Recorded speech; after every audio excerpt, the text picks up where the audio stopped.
মানে মুখস্থ আছে থেকে বলতে পারলাম। Can't girls school, Dhaka cantonment girls school, এটাই তো নাম, তো এটাই তো না? ঢাকা ক্যান্টনমেন্ট গার্লস স্কুলের ছাত্রী। সময়, সময় অসময়, ওর নামটা মুখস্থ থাকছে আছে। এটা একটু, এটার আবার একটা পিছনে একটু গল্প আছে, এই জন্য নামটা মুখস্থ আছে। কারণ ইসিবি চত্বর থেকে আমার এখানে এক ঝাঁক স্টুডেন্ট আসলো, আবার এক ঝাঁক স্টুডেন্ট ইসিবি চত্বরে শাখা দিলাম, ওখানে চলে গেল, একমাত্র ও যায়নি।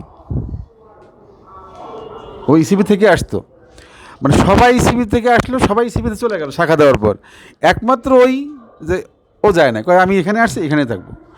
ওখানে শাখা দিলাম, শাখা পার হয়ে ওভারটেক করে সেখানে আসে। এই জন্যে এই সময় অসময় মনে থাকে আমার। আচ্ছা, আমরা এই পর্যায়ে কথা বলবো সময়ের সাথে। তো কথা এরকমই যে প্রশ্ন তো কমন, প্রশ্ন একই প্রশ্ন, ভালো লাগা প্রশ্ন, অনুভূতি প্রশ্ন, স্বপ্ন প্রশ্ন, পিছনে গল্প প্রশ্ন, বাবা মার ভূমিকা, প্রতিষ্ঠানের ভূমিকা, সবই একই প্রশ্ন। তারপরেও আমি বলবো যে আসলে তোমার প্রথম যে ভূমিকাটা কেমন ছিল, বা তোমার এই স্বপ্ন জয়ে যে তুমি প্রত্যয়ী ছিলা, দীর্ঘ দিন তুমি কষ্ট করেছো, তুমি দীর্ঘ অনেক দূর থেকে এসেছো, সব কিছু মিলিয়ে তুমি যে এই যে স্বপ্ন জয়ে প্রত্যয়ী হওয়ার ক্ষেত্রে তোমাকে সবচেয়ে বেশি সাহস জুগিয়েছে কে? এক। দুই নম্বর, তুমি যখন সফলতার এই খবরটা পেয়েছো তখন তোমার কেমন লেগেছে? তৃতীয়ত হচ্ছে যে এখানে ভূমিকাটা আসলে তোমার বাবা মার ছিল নিশ্চিত, বিশেষ করে মা। আমি তোমার বাবাকে দেখেছি কিনা মনে পড়ছে না, তো তোমার মা খুব কষ্ট করেছে। এবং ক্যাডেট কলেজে ভর্তির পরীক্ষার রেজাল্ট যখন হয়, আমি ওর মাকে ধন্যবাদ জানাবো যে প্রথম রিটার্নের রেজাল্ট হলো ওর মা আমাকে মেসেজ দিয়েছে, প্রথম মেসেজটা ওই ওর কাছ থেকে পেয়েছি। আবার ফাইনালি যখন হলো তখনও মেসেজটা দেখলাম ওই পেয়েছে। আমার মনে হয় কি অনলাইনে সবসময় বসেই থাকে মনে হয় ও, কারণ ও কেন জানলো আগে। তো এই অনুভূতি তো আছেই, পাশাপাশি এর পিছনে গল্প অবশ্যই তোমার আছে, সেখানে এমসিসির একটা ভূমিকা তো কিছুটা তো আছেই।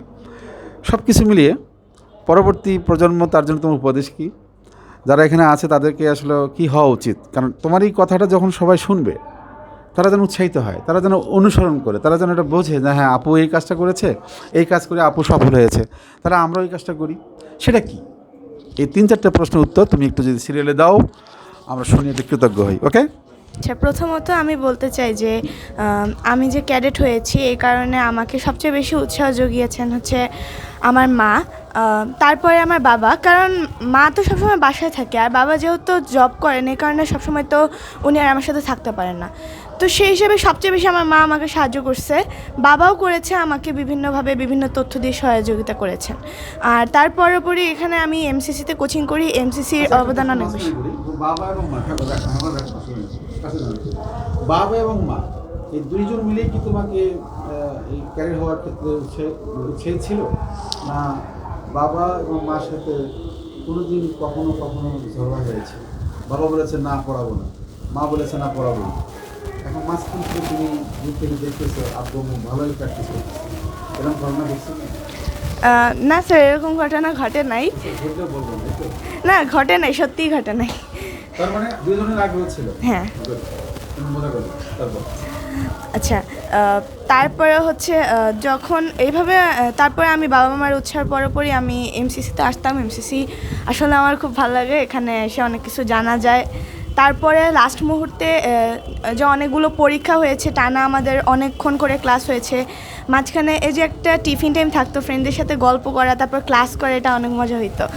তো তারপরে এমসিসিতে আসার পরে প্রতি সপ্তাহে সপ্তাহে যে টেস্টগুলো থাকে, মান্থলি টেস্ট, ওইটারও একটা উৎসাহ আছে যে ওইগুলো রেগুলার প্র্যাকটিস করার ফলে হয়তো একটা পরীক্ষা দিতে একটা যে কেউ একটু স্বাবলম্বী হবে।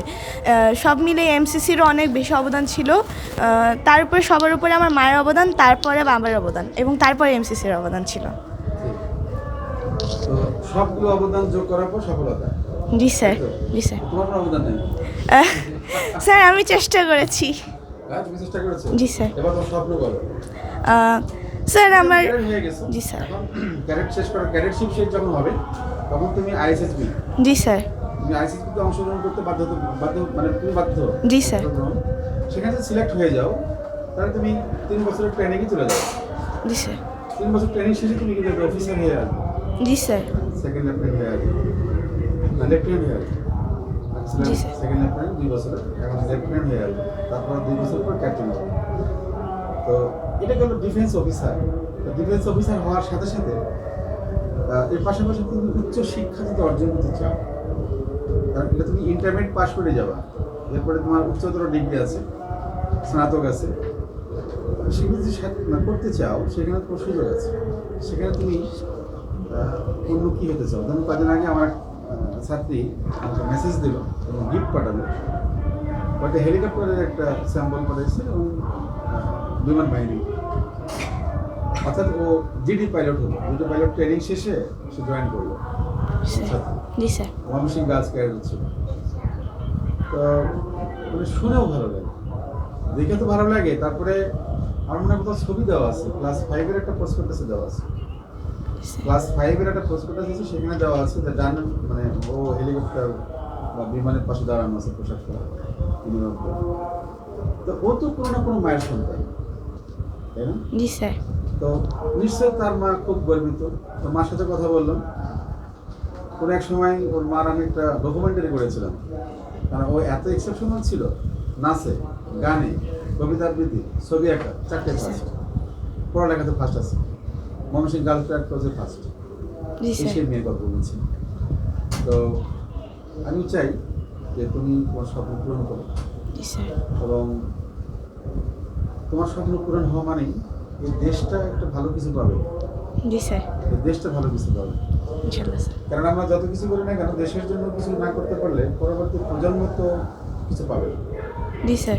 আজকে আমি মোবাইলটা ব্যবহার করেছি, এই মোবাইলটা নিশ্চয়ই কেউ না কেউ বানিয়েছে। জি স্যার।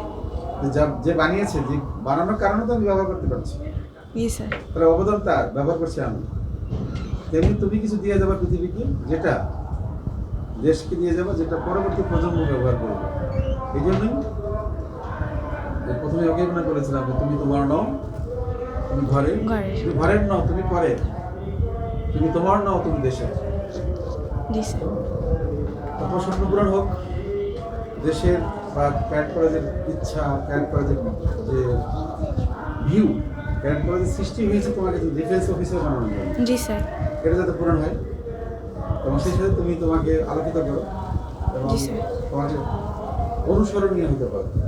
অনুসরণীয় মানে যে ব্যক্তি অনুসরণীয়, জি স্যার। সে প্রথম সফল এবং শ্রেষ্ঠ সফল। জি স্যার। অনুসরণীয় বুঝো? জি স্যার। এমন কিছু আমি করবো, এমন কিছু বলবো, এমন কিছু দেখাবো, এমন কিছু আমি হবো যেটা আরেকজন ফলো করবে, যে আমাকে দেখার জন্য, শোনার জন্য, বোঝার জন্য একজন ওয়েট করছে। জি স্যার। এটা যদি আমি করতে পারি, হতে পারি, তাহলে আমি সফল। জি স্যার। আমি চাই যে আমাদের এই স্টারগুলি, এই স্টারগুলিকে সবাই অনুসরণ করবে। ইনশাআল্লাহ Okay? স্যার। তোমার স্বপ্ন পূরণ হোক, তোমার পরিবারের স্বপ্ন পূরণ হোক, আর তোমাদের স্বপ্ন পূরণ হয়ে এমসিসির স্বপ্ন পূরণ হবে ইনশাআল্লাহ। জি sir. Okay, best of luck. Thank you sir.